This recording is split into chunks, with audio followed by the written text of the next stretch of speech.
Hello, everybody, and thank you for joining us for the Data Architecture Virtual Group for September 2020. I'm glad everybody could make it today. Today, I'm really happy to have Ike Ellis back for data modeling and with data lakes and Power BI. Really looking forward to this one. My name is Kenny Neal. I'm the co-leader of this chapter, along with my partner, Rob Canzaneri. I'm really happy to have everybody here. Some upcoming webinars for us. We do have a sponsored session next month on the 14th with HVR. I'm pretty sure they're still saying that Mark Vandeweil is going to be their speaker, but I don't have a title yet. As soon as I get that, I'll pass it along. And then Alan White will be here in December to talk about performance baselining with PowerShell. If you haven't seen that one before, it's pretty neat. So you can see more information about that and anything else that we get scheduled at dataarc.pass.org. Also, we're always looking for speakers. If you're interested in speaking to our group, you can email us there, dataarchitecture@pass.org, and we'll be happy to work with you and get something on the schedule. As I mentioned, HVR is our continuing sponsor. We're really happy to have them. Thank them for their support, and please check them out at hvr-software.com.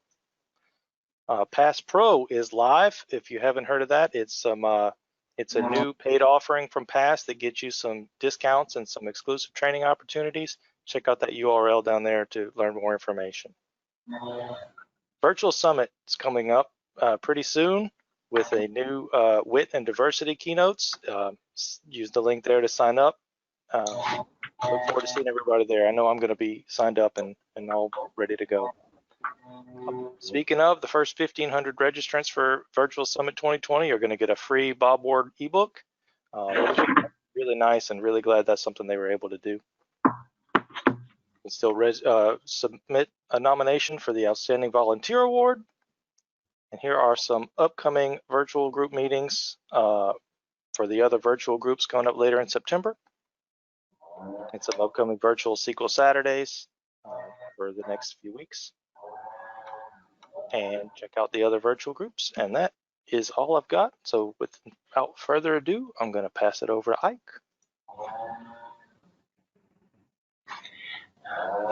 There you go. All right. So I'm hoping that just shared with you my PowerPoint presentation. Can you guys see that okay? I saw it for a brief second, and then my screen went blank, but I think that's me. There we go. Yep, looks good. Got it? Okay, great. So we're going to talk about data modeling trends for analytics, and we're going to talk about how we should create data lakes and data marts that will support Power BI. And some things that people are thinking about in the world of data modeling right now. My name is Ike Ellis, and I'm the General Manager for the Data and AI practice for Soliance. If you go to ikeellis.com, you can find my Twitter and the YouTube channel I make videos for. I speak a lot at different conferences, and I've written a couple of books, including one called Developing Azure Solutions, which is in the 2nd edition. Let's talk about the state of modeling data for analytics real quick. So our agenda, we're going to talk about where we are today. We'll talk about physical and logical data storage design. We'll also talk about where we're headed with data lakes and Lambda architectures and IoT. We'll talk about some challenges we face with modeling data for the business and challenges with the cloud, and then we'll talk about positioning our solutions with the business. So this might seem a little bit disjointed. A lot of these things are just kind of my random thoughts around data, but I promise you by the end of it, you're going to see the full story. So if you stick with me for the full hour, you'll see where I was headed and why I think that my message is pretty important. Why do we build systems for analytics? We build for all kinds of reasons. We build because we want to make data alerting systems like, hey, collect all of our data so that if we see any fraud, we can get notified that there was fraud. Or if we see like maybe from our order system, we're taking a lot of orders for something, we want to know when our inventory system tells us we're low on that thing that we're making sales on, right?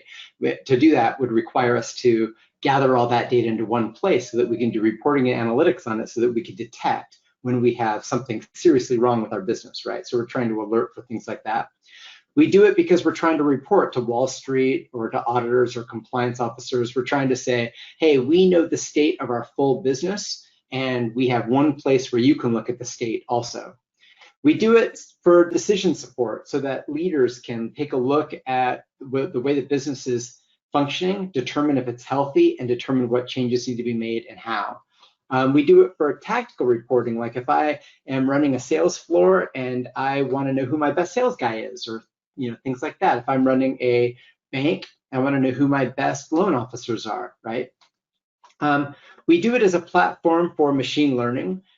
We do it so that data scientists have a place where they can gather the data, prep it in the way that they want, and then create things that are useful for the business. Things like maybe they want to content tag some of our pictures, or they want to do analytics, text-based analytics on a bunch of resumes that we're getting to make hiring more efficient.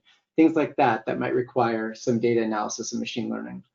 We do it for data lineage. For instance, if I'm an organization that takes in data feeds from other places, like let's say that I'm an insurance company and I'm getting data feeds from hospitals, and a hospital says, we're not taking your insurance anymore, delete all of our data. You would need something like data lineage to figure out where that data came from, where it went to, and what to delete in order to be in compliance with that hospital's request. And increasingly, the penalties for being out of compliance can be pretty financially severe, right? We do it for data governance. Is that data good? Are we structuring this data correctly? Are we cleaning it correctly? Are we interpreting it correctly? Where is it going? Things like that. Can you guys hear me okay? Yeah, you sound good to me. Okay, great. We do it for data brokerage. Data brokerage is if I've got 15 applications, let's say one application does inventory management, but that inventory management application is interested in the sales of another application, it can go and request the data from that application directly. But if you allow applications to request data from each other directly, you get a spider web of dependencies, meaning data just starts flowing from app to app to app to app, and it becomes increasingly difficult to figure out what the system of record is and who's true. Meaning, if I see an employee list in my inventory app, I can look at the employee list and say, where'd that come from? Did that come from HR, or did that come from some other app that it just pulled data from? That spider web of dependencies is not a great thing. So we create analytic platforms to bring in all the data into a central place and then broker that data to all the other applications so that it kind of goes out, right? And then we do it for historical data archiving, litigation support, things like that. And for decades, this is the way that we created that platform that I just described. The platform that does all of these things, we would create something like this, where we would grab our app data, we would ETL it into a staging environment, then ETL it into an ODS. ODS is operational data store. And then we would create a star schema and a data warehouse, and we might cube it up, or we might or put it in Power BI. So for a long time, we would create these kind of ETL infrastructures where data would just move from left over to the right, and you would see data get cleaner and cleaner and cleaner as it moved to the right, and then would get consumed at the far right. So I built plenty of these systems. I don't know if you guys built these systems. But just to talk real quickly about it, staging, we staged the data so that we didn't have to reload the data if ETL ever failed, right? So we usually kept like 90 days of data in stage. The ODS was often that data brokerage that we talked about earlier. So we would take the relational data, 300 tables, 500 tables, we put it in a great big ODS, and it would look relational. So if there were 500 tables in the source systems, there'd be 500 tables in the ODS, right? It wouldn't be cleaned that well. But it would be in one place, and that one place would allow us to like join data from multiple tables all in one database. And then eventually it would hit a data warehouse or a data mart, where we likely use Kimball dimensional modeling to create a star schema. And a star schema is comprised of facts. So a fact is usually a number, and then dimensions, and dimensions are things that we want to look at that number through, right? So for instance, if you look at this very simple star schema, you'll see that I have a revenue number there. So facts are typically numbers. They're either keys or they're dates, or they're numbers like quantity or revenue or cost or profit. And then if I wanted to see profit by month, right, that by month would be the dimension. So dim date would have by month, by year, by quarter, right? Or if I wanted to see revenue by salesperson, right? You can see at the top of the star schema, there's the salesperson dimension, and I could see things like their name or the store they're based out of or the region or city that they live in, right? So if I wanted to see profit by store city, I could see that there, right? So that's a very easy star schema, but you know what? Star schemas probably shouldn't be that complicated. The simpler they are, the more they'll be used. And then when we create dimension tables, we typically put the text that we want on our reports in the dimension tables. So city, name, region, month name, things like that, those would all go into a dimension table. And fact tables, like I said, are metrics and number-based. One of the increasingly most important thing that we can do with a fact table is specify our grain. For instance, if I'm taking in orders for Walmart, let's say, Walmart has thousands of stores and they make millions of transactions a day, right? And they can have billions of transactions a year. Well, do I want my data mart to have the individual transaction? That might be too much. What I might want to do is summarize those transactions to see maybe their daily total so that I know this store did this daily total, and that's what I'm going to drill down into. Picking the right grain allows us to control the size of the fact table, and it allows us to control the accuracy of the report, meaning we would say to the users, you can drill down to the day level by store, but if you want the transaction level, it's too many. You can't go down that far, right? Choosing the grain appropriately will increase the speed of our ability to ingest data into the data mart or data warehouse and that particular fact table. And it will dictate the size of it and the size of the entire data mart, right? So that's why grain is so important to choose correctly. So there's a lot of reasons to make a star schema. Easy to understand, you have one version of the truth. It's easy to create aggregations by doing a single pass over the data. You get much smaller table counts, which means that's why it's easier to use, because instead of the 300 tables you get in source systems, we get like 12 tables in the star schema. You get faster queries. It's a good place to feed cubes or Power BI data models and share data sets. It's supported by a lot of different BI tools like Excel, Power BI, Tableau, a bunch of others. And this is an important thing I want you to remember. How many minutes am I in? 8 minutes into the presentation, and this is what I want you to remember. If you remember nothing else that I've said today, I want you to remember this. When doing an analytic system, you have two choices. You can either start out by making a star schema, or you can one day wish you did. Those are the two choices. And this is why I'm saying that, because the vendors out there, and I won't name them, Snowflake, but the vendors out there will say, you don't need to make a star schema anymore. In fact, I've heard many people implement column store databases say, you don't need to make star schemas anymore because you can put indexing over like a third normal form database, and it will perform fast enough. It'll be fast enough, so don't worry about it. But speed is not the main reason why we make star schemas. It's the simplicity, the ease of navigation, and the ease of creating reporting artifacts over it. That's why we create star schemas. So one of the main motivations I had for creating this talk was that I wanted to calm some of the noise that I've been hearing from different vendors saying that the era of star schema is over. It is not over. We are neck deep in it. And you can build star schemas in data lakes and be very, very successful. In fact, you should build star schemas in data lakes. Or you should create a different serving layer with star schemas there, but we should not ignore them. Does that make sense? Are we all going to remember that? I hope so. It's hard when I'm giving webinars to get interactivity, but I hope I've made my point. You got it, Mike. Okay, good.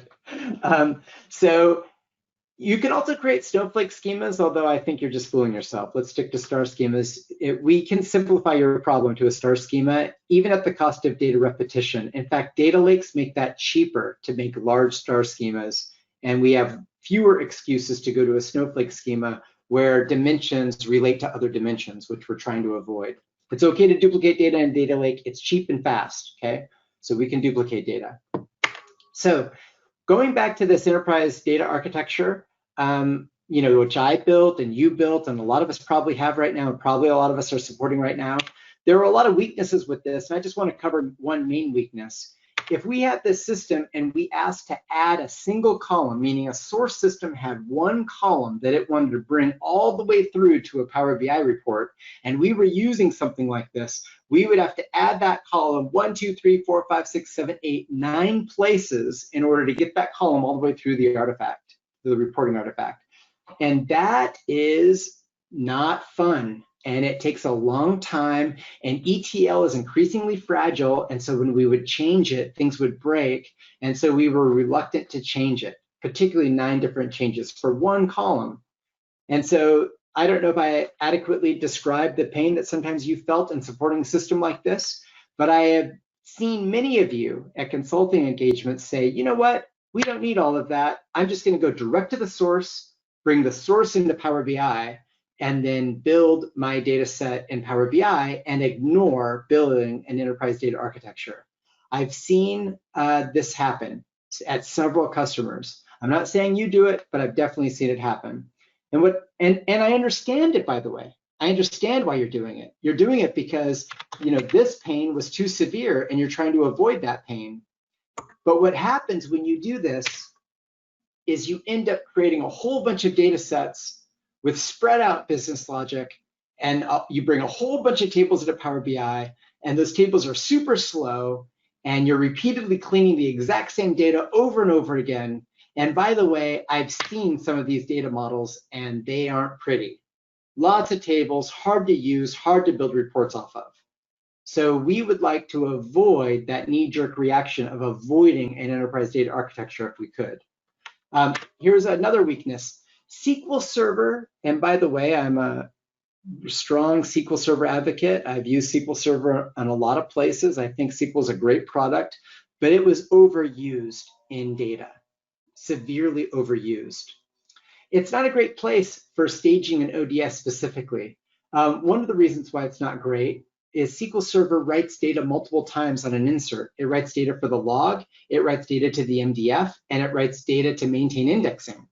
So it could write, you could change something or add records, and you could be adding records 5, 10, 15 times before you get an acknowledgement that says that update actually occurred, which is not super efficient. SQL is strongly consistent. The write isn't successful until all the tables and indexes get updated. So if you have triggers, all the triggers have to fire before the write is over. And then finally, SQL is expensive. You get charged based on the amount of cores that you use. That's how SQL licensing works. So if you have 20 terabytes, you're going to need a lot of cores and a lot of memory, and you're going to get charged every time you scale that out or scale that up, okay? So SQL is not that great. So when we look back at this, staging SQL, ODS SQL, data warehouse SQL, and then to Power BI, that's a lot of money that we're talking about, and it's a lot of consistency that we're talking about as we move to left to right? Okay. Weakness number 3, great big data warehouses are very difficult to change and maintain. All the tables need to be consistent with one another, historical data. What often happens is we create these big data warehouses, and over time, we get more data and more data and more data and more data. And when we say, hey, let's delete some of this, they say, oh, you can't delete because we need 7 years of data for litigation support, even though when I look at the reports, business users don't care about what happened in 2012. Nobody thinks that whatever happened in 2012 is going to prepare us for 2021. Does anybody here on the call think that we could severely analyze anything our business was doing 7 years ago and know what was going to happen next year? No. Not at all. Not at all, right? So why do we have these great big data warehouses? It's because we are throwing all our historical data in that. We've All this historical data means that we can't back it up, we can't restore it, we can't manage it, we rebuild the indexing, it takes too long. Dev and other environments are difficult to spin up. If I have a new developer, like I hire Rob says, I want to be your analytics developer. I can't give him a developer environment because the data is too big and it's too expensive and he can't put it on his laptop, right? Cleaning PII and sensitive data is very difficult. Automated tests are very difficult. So that's another weakness.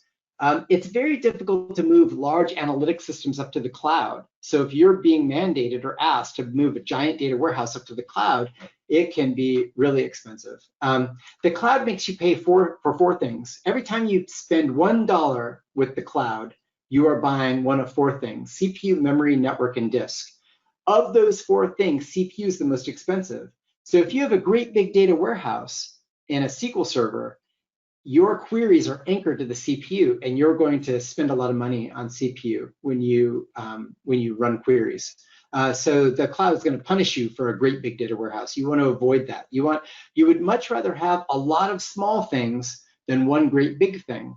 So I show you a picture of a cockpit here because in the cloud, if I have lots of small things and something isn't performing quite right, I've got a knob to turn on the small thing. So if I say, hey, you've got 50 tera in the cloud, but you've only got like 5 gigs in that data mart, well, a 5 gig data mart, I can move the slider bar from like $50 a month to $500 a month, and no one will notice. But if I have a 50 tera data warehouse and it's in the cloud and it's something slow, one little thing in that giant data warehouse is slow, and I move the slider bar, I'm moving it from 10,000 a month to 20,000 a month. Someone's going to notice that. So we don't want these great big data warehouses up in the cloud because the slider bar, people notice when we move it. But if we have a lot of little things up in the cloud, when we move the slider bar, no one notices. We can slide things around. Lots of little knobs in the cloud make things scalable, and that's what we're going for. Does that make sense so far? Yep, sounds great. Okay. So here's some common business complaints about analytic teams.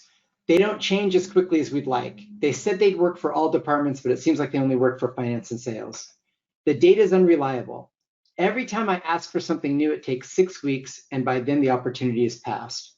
The cubes have outdated references to business concepts. I once had a customer that changed the name for student to learner, and they were angry when they had 700 reports that all said student on it. Because they decided they wanted to get into business education and they didn't want to insult business customers with student, which I didn't find insulting, but that was their idea. So anyway, they'll say, hey, we don't call these things the same thing anymore, and all these reports and cubes all have bad words in it. You know, why don't we just update the names of all of these things? Well, when you get back here, this is why we don't update the names, right? It's too hard to update all the names, right? Okay, all right. What the business doesn't understand when they say these complaints is that they're the reason why. They're the cause of these complaints. And the reason why this is happening is because the business is worshiping at the altar of consistency, meaning the business wants all reports to be consistent with each other. For instance, if I say on one report that we run a university and I have 33,000 students at the university, and on another report, we have 34,000 students, both reports are not accurate and invalid and untrustworthy. And the reason why the business thinks that way is because they worship at that altar. They want everything consistent. That need for consistency is our fault, by the way. It's because, let's go back to this slide. I thought I had a different slide in there, but let's go back to this slide for a second. That need for consistency is our fault. When we initially implemented Kimball data warehouses, we would say things like one version of the truth, a place where all your data is clean, a place where everything is consistent. And when we pitched that, we told the business that we would accomplish something that nobody has ever accomplished. What we didn't account for was the fact that the data is accelerating to a severe state, and we have a mountain of data coming from all sorts of different places, and it's impossible to keep all that clean, right? So we need to dial that message back. Now, there is some consistency that's good. Internal consistency is, does this report match what this report is saying? Meaning, do the totals add up to the line items? That consistency is not negotiable. We have to comply with that. There's external consistency. Does this report match every other report, which I think can be negotiated? And historical consistency, which does this report match itself from years past? So like I said, the first one's mandatory, but the second two should not be mandatory because they affect how quickly we can implement new reports. If you go back to the scales here, on one side of the scale, I put consistency, and on the other side, I put speed. Speed represents how long it takes me to make a new report. So if you don't require me to be consistent with all the other reports, I can make a Power BI report in about 4 to 16 hours. I can make just about anything you want in 4 to 16 hours. If you require consistency, that time to build a report maybe will take me weeks, right? 6 weeks maybe. So it's that request for consistency that's affecting that complaint about the system. Every time I ask for something new, it takes 6 weeks, and by then the opportunity is passed. That need for consistency is what is driving that.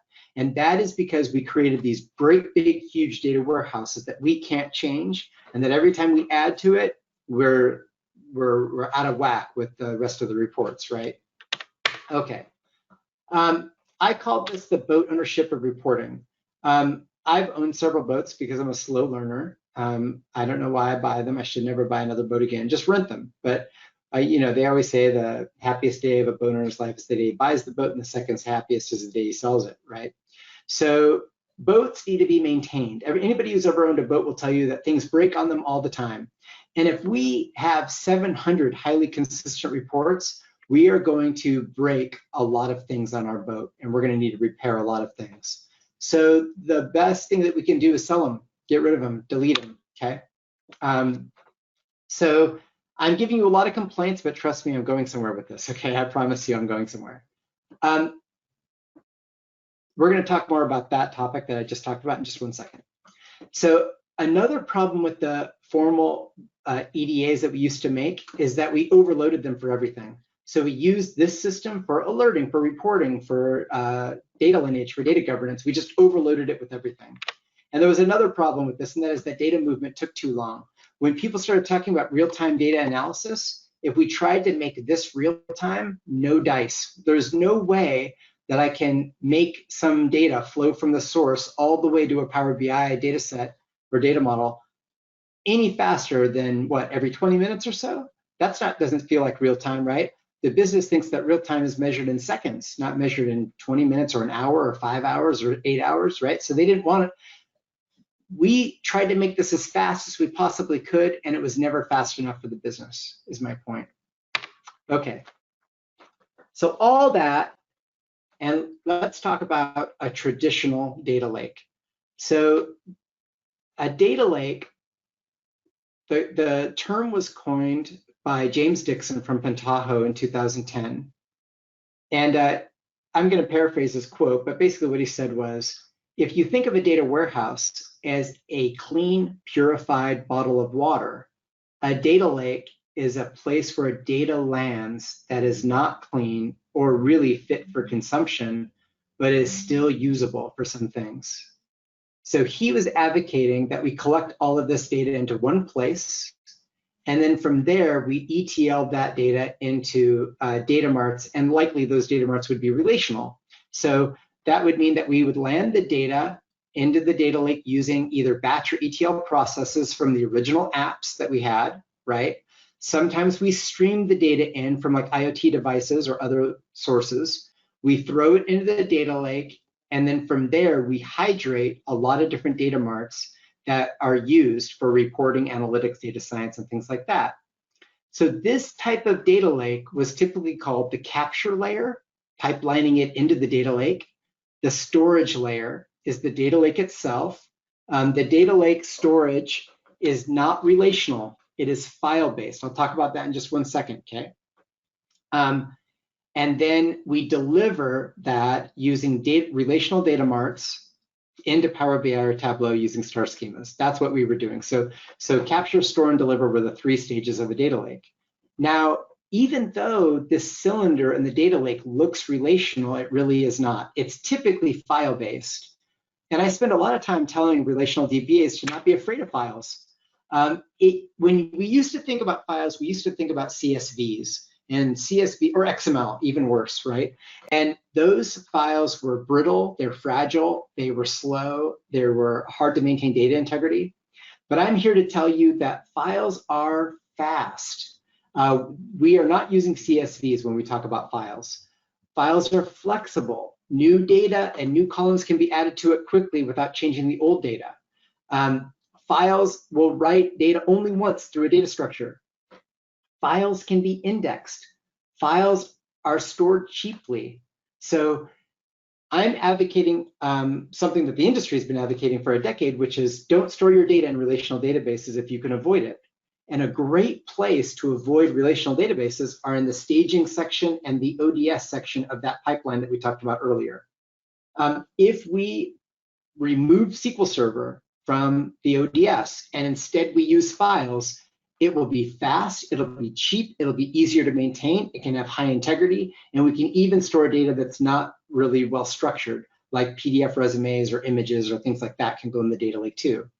So if the whole idea of an analytical system is that data duplication will speed up aggregation and reporting, SQL Server doesn't reward us for duplicating data. The more we duplicate data, the more expensive and fragile it is in a relational store. But in a file-based store, we can duplicate data all the time and spend pennies on the dollar.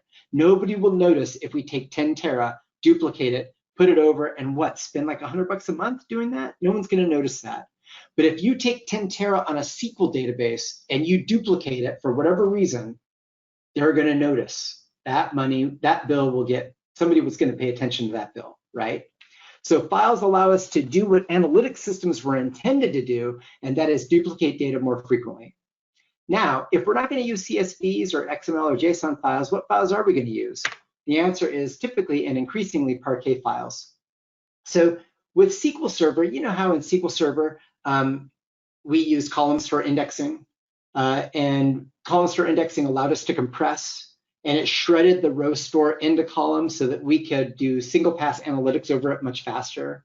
So that if we wanted to do sums and averages and things like that, and we wanted to do it by store or by employee or by customer, it was really quick, right? That's why we had column store indexing. Parquet files are that same columnar technology with similar compression, but file-based. And traditionally, they've been stored in HDFS, but we can store ours in Azure in ADLS, which is Azure Data Lake Store, which is effectively HDFS for the cloud. It's super fast to pass data over. It has all these features for storing data. It's pennies on the dollar compared to SQL Server and column store indexing, right? And it's splittable and horizontally scalable, which means that our pipelines can run on different servers and use the same storage system and not step on each other. When we use SQL Server and we have a bunch of different pipelines bringing data in, SQL, when it has a lot of batch processing, starts getting IO bound pretty quick and log bound. It starts overloading the log over and over again. If we remove SQL from that stuff and instead use file-based, we can load it, scale it, split it, and we won't notice any IO contention. And maybe not any is a strong word, but much lower IO contention. Okay. So remember in the cloud, small things are scalable and changeable. So remember I told you about all those little knobs? We want lots of small things, lots of files coming in. We don't want one big large file, we want lots of small files coming in, okay? And so right away, if you want to implement a data lake right away, all you have to do is remove SQL Server from staging, remove SQL Server from ODS, and replace it with Parquet files and some type of pipelining that will write to Parquet. You know, an easy way to do that in Azure Data Factory, there's a copy table function that will write any table you want out to Parquet if you want. So we've got easy ways to build Parquet files that don't require a lot of work. You know what? Let me correct myself. I'm trying to avoid using the word easy because I realize that when I do that, if it's not easy for you, you'll stop progressing and you'll stop putting work in. So I don't want you to feel bad about yourself if I describe something as easy in order to get you to do it, and you would find that it's not that easy. Let's just say that if it's not as, it might not be as difficult as you imagine it would be. It might still be challenging, but it's worth it, and we should do it because that's the way we're building data warehouses now, okay? And enterprise data architectures now. All right. So here's an example of one modern data architecture, not quite as modern as I'd like. I'm going to get to a punchline here in a second where I'll show you what we'd really like to be building. But you grab the source, you ETL it into long-term storage. Maybe that's Azure Blob Storage or Azure Data Lake Store, ADLS, like I mentioned. And then from there, we do some type of processing. So that data lake would be our storage layer, right? And then we would build some processing to perhaps build relational data stores or throw it into Azure Analysis Services or Azure Storage. And we would build our serving layer. And then off of our serving layer, we would use Excel or Power BI or web applications to consume the data off the serving layer, or ML, ML tools to do it. Okay. So back to the list. Remember when we said that we were overloading the data warehouse with alerting and reporting and history and archiving data and all that nonsense that made it slow and cumbersome and tightly coupled? What we should do instead is build separate systems for each one of these things. We should not build one system for all of these things. So do you remember earlier when I said the business worships at the altar of consistency, and the business wants things consistent? What we should consider doing is build a consistent data mart. Maybe we call it the board of directors data mart, right? Maybe we call it the executive data mart. That executive data mart is where consistent things happen. So we would grab data from the source, throw it into the data lake, right? Then from the data lake, we would build some type of pipelining and we would create our executive data mart. Maybe we put it in SQL, maybe we put it in Azure Data Lake Store, maybe we put it in Azure Analysis Services, or maybe we put it directly into a Power BI data model. But whatever we do, we should have one place where executives go to get the truth that's decoupled from alerting, decoupled from managers getting their reports, decoupled from everything. And there we say, this is where you go for consistent data. We avoid saying one version of the truth, all data will be cleaned, all data will be consistent. We try to keep the total number of reports in our executive data mart to less than 50, because that is how we will keep our agility. That is how we will be able to make changes quickly so that we can respond to them quickly, because we want new report authoring to take lower and lower amounts of time, not higher and higher amounts of time. But we need to remind them that when they make us make a new report, let's say we make our 51st report, we have to make sure that that report is consistent with the other 50 reports. And no amount of creating an ideal platform will solve this for us. Somebody's gonna have to go in and look at all 50 of those reports. They have to test them. We shouldn't release anything to an executive data mart without testing everything that's in it, because they might be using that to report it to Wall Street or report it to the board of directors. And we need to make sure that it's accurate. I've never seen a CEO angrier than when a board of directors calls them out on bad data. They really don't like it. Basically, the board of directors is accusing them of lying. So we need to make sure that never happens. All right.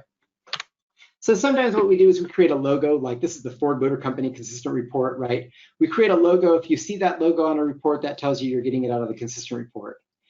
That also means that we don't overload alerting with the executive data mart, right? So we pitch to the business, hey, here's our alerting layer. And we tell them, we throw the data into ADLS, right, for storage. And then we use some type of streaming or data processing or something else that we're doing in order to create an alerting dashboard or an alerting web application to tell you things like fraud, or you're running out of stock, or you know, half of your employees didn't show up to work today or something like that, right? All that should be done in alerting, and it should be separate from the slower path that we were using for consistent reporting. So You pitch it to the business. You say, hey, we're going to use file-based for staging and ODS. We're going to use relational for the data marts, right? And this will be on the left side, flexible and inconsistent reporting, and on the right side, cleaner, but maybe more tightly coupled. And it might take us longer to build things on the right side of the slide. So now let's talk about a properly designed data lake. In data lake vernacular, what we used to call staging, ODS, and star schemas, we now call bronze, silver, and gold. Now, I don't know why the name changed, but the name changed. So what that means is if a data lake is nothing but files, we need to govern those files. So where data lakes have often failed is they've taken James Dixon literally and said, oh, I was cleaning data in a star schema before, and now I don't have to clean the data anymore. So they just start dumping data willy-nilly everywhere in all sorts of folders, and there's no governance, there's no cleaning, it's just mayhem in the Wild West everywhere. Please don't do that. The reason why I started this lecture talking about star schemas and the importance of them is because clean data is important. Governance is important. Clean data inside a data lake is important. So yes, we're going to use folders, but we're not going to let it be a chaotic Wild West. Instead, what we're going to do is we're going to move things and stage it in bronze. We're going to clean it lightly and create a place where we can do joins and things like that in brokerage in silver. And then we're going to build star schemas in gold. And those are just going to be folders in ADLS. We just create the bronze folder, the silver folder, and the gold folder. That's it. Okay. We can organize the silver section maybe by source or by security. In the data lake, we can do all of our historical snapshotting and temporal data. And let's just talk about that for a second. So how many of you have ever said, a business holder has said, we end the year in September, and I want to know what our data mart looked like in September of last year. And you're like, oh my gosh, I can't do that. That's 20 gigs or 20 tera of data. Like, that's too much. I can't just make a copy of that for you for every year you want, right? But in a file-based data lake, you can do that. You do have the ability to do that. So what you get the ability to do is you get to say, it's all files, right? And they say, when the year closes, copy that for me so that I know what September 2019 looked like. You're like, sure, that's like $100. I can do that. You take all that gold folder, you copy over to gold 2019, you put that business user on it, and you say, have a ball. That's your place to go look. It's we're not going to let that type of snapshotting affect the rest of the business. But now you have a place to put Excel or Power BI on, and you can look at it. Okay. We can do that with temporal data, things like that. Like I said, when it's file-based, we get to duplicate and copy. This is what we get to do. All right. Now, a lot of you were looking at files and you're like, wait a minute, I know Transact SQL. I know how to work with SQL. Using Parquet or some type of file-based store is too severe. It's too steep a learning curve. And I'm here to tell you, not that it's easy, but that it's possible. And it's possible because we have something called data virtualization, which in SQL we call Volubase, we call it Spark SQL or Hive. Power BI does data virtualization. And that is when you have these Parquet files, you can implement a metadata layer over it where you assign structure to it. So that might seem a little bit confusing. Let me simplify. How many of you that know SQL can read what these statements are doing? Let's see, create table rectangles. How about create table boxes? Width int, length int, height int. Could you write that? Have you written that before? You've definitely written that before, right? But listen, use Parquet option and look what's happening here. If you look all the way to the bottom, create table, my table, name, string, age, int, hair color, string, use Hive, and look, this is the format and the location for this. Okay, what's happening? Let's see if I've got another example of this. Maybe those aren't the best examples. Let me see if I can find a good one for you.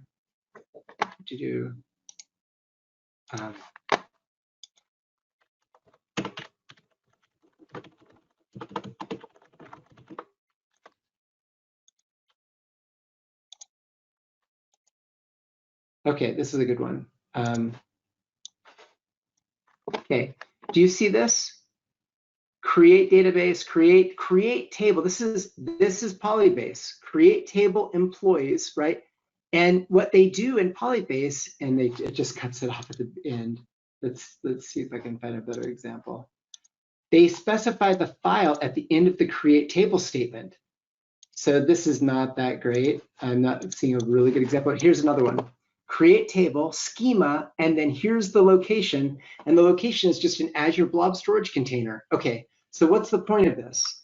What I'm trying to show you is that we can, maybe you guys didn't see that because I was using the wrong monitor. Let's there, here it is. So there, create external table. Look, the name, the data type, the name of the data type, and then the location right here. Do you see that? Okay. What that means is you get to build the schema of your table independent of the data structure in the files. So what that effectively means is that we can have hundreds of files and we can create a table structure over those files and it will be queryable. You can query that using data virtualization. In Spark, it looks like this. So like select a couple columns from table is really a file underneath. And guess what it is in Polybase? In Polybase, it's just transact SQL. You're in SQL Server Management Studio or you're in Azure Data Studio and you're just writing queries against files using SQL, using data virtualization. That's all possible. Does this look complicated? Could you guys write this if you had to? Oh yeah. Yes, you could. Yes. So let's talk about some other things real quick. So yes, we still make star schemas. Yes, we still build cubes. We might use SQL Server. Pardon me, I thought I closed Slack. We might use SQL Server for our gold level area for our star schema, but we don't have to. We can use a file-based system, create tables over the file-based system and interact and query with them and bring that data in Power BI, okay? We also have a different thing that we can do. Let me show you that real quick. I'm gonna bring up, I've got a little bit of time left and I wanna show you one little quick diagram real quick. Got it here queued up. Sorry about that. Let me look real quick at this.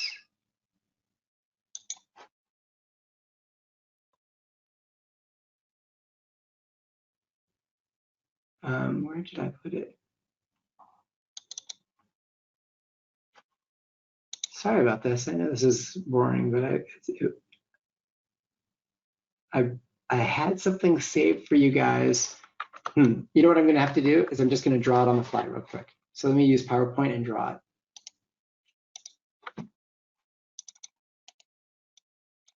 Okay, here I am. So if you know that you've got data virtualization, what that means is we can have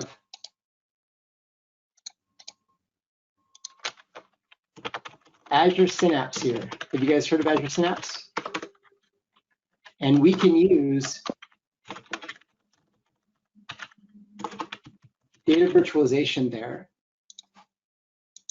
And then underneath, we can put all of these files.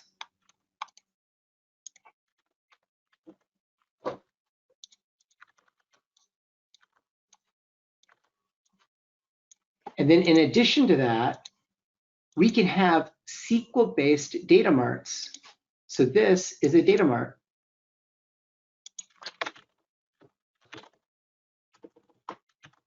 Okay.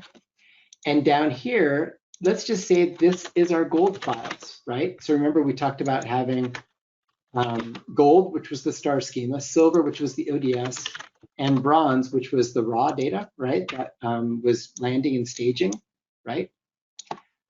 What data virtualization in Synapse allows us to do is it allows us to,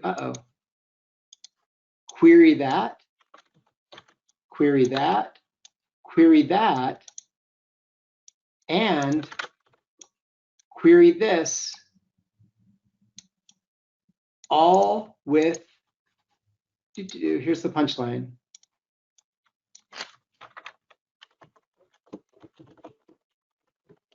Okay, so what we can do with Synapse is we can put data in a SQL relational data mart. Remember when we talked about the executive data mart? And I can put data from an IoT application in my Silver files. And if one person needs a report that pulls data from the executive data mart, but it also pulls data from that IoT data that's landing in Bronze and moving to Silver, I can create one query, one select statement that pulls data from all of those places without the user knowing about it. That's what Synapse is offering you. That's all of that time to get you to this point, which is we can do modern data architecture and tie our traditional EDAs. Maybe we have a data warehouse that we really love that we need to pare down and put into the cloud, along with the raw data that we're building with new applications, and tie them all together for analytics, for data science, for reporting, and for Power BI. That is possible. We can do that. So finally, the next question I want to answer is, what's Power BI's role in all this? Well, this could be a star schema, right? So let's just throw that in here real quick. Excuse me 1 second, Ike, before you move on too far. Yeah. I've got a couple of questions here that I think now would be a good time to address. Sure. Can you create Spark SQL views to contain business logic over external tables, like for ETL? I prefer you didn't. I prefer you kept that separate out of the views, but yes, you can do that. Okay. Yeah. And then what about views of external tables? And do you have any idea what performance or something like that would look like? The answer to that is complicated, and I'm under NDA, but I can tell you that the team is aware of some constraints around performance and are actively making it much, much better. So yeah, I think that's a fair thing to say. And I think if you look at what other products are doing, like Athena or Presto or even Snowflake, you would get an idea of what the team is considering. Yep, I think that's fair. So where do Power BI data sets fit into all this? In an ideal world, you will keep the star schema going either file-based or SQL-based, right? And you will choose your fact table granularity landing there, and you will use Power BI DAX to create your measures and metrics and aggregations, and not store too many aggregation tables if you can avoid it. If you do that, you will find that Power BI data sets will be easier to maintain, and that these star schemas will be more useful to other people that are not Power BI users. And you'll get very fast Power BI data sets that aren't cumbersome to build reporting off of. Like I said, what you don't want to do is just bring in 300 tables in a Power BI. Nobody wants that. You want to stay with star schemas wherever you can. And that's it, you guys. That's my presentation. Hopefully that clarified where we are with data modeling and where we're headed. If you have any questions, you can reach out to me. If you go to ikeellis.com, you can find my Twitter and my YouTube channel and other things. I'm going to be recording a version of this very soon and putting it on YouTube if you want to see it again or share it with other people. This is great. Thanks a lot. We've got a couple of questions still out there if you've got a couple of minutes. Sure. All right. The first one, and I'm not sure when this would be relevant. So, Greg, if I need some more context here, just pipe it into the chat. But how do you handle referential integrity, post checks, or constraints? Well, in an analytics system, we typically do that in the pipelines themselves, and we try to avoid doing that in any data structures, because those constraints will actually constrain your ability to load data quickly. So the more constraints you have in the database, the slower the data will be, and the more irritated the business users can be if they were expecting more current data. And it will, the more constraints you have, there will be a stopping point to how much data you can load. But the fewer constraints you have, the faster you can load data and get it in there for some kind of use. And then if there's any business logic that absolutely has to be maintained, let's say in the executive data mart, in that highly consistent area, we would do that in the pipeline itself. Okay. The next question is, oh, Greg says that answers it. Thank you. Great, perfect. The next question from is, do you recommend loading Azure analysis services from files? And if so, what type of files? I don't have a recommendation on how to load it. I think it would depend, but I would typically load it from a relational data store. And if I were using a file-based system, I would use Parquet and Spark if I could get away with it. Power BI has a Spark connector that will read data directly from Parquet files.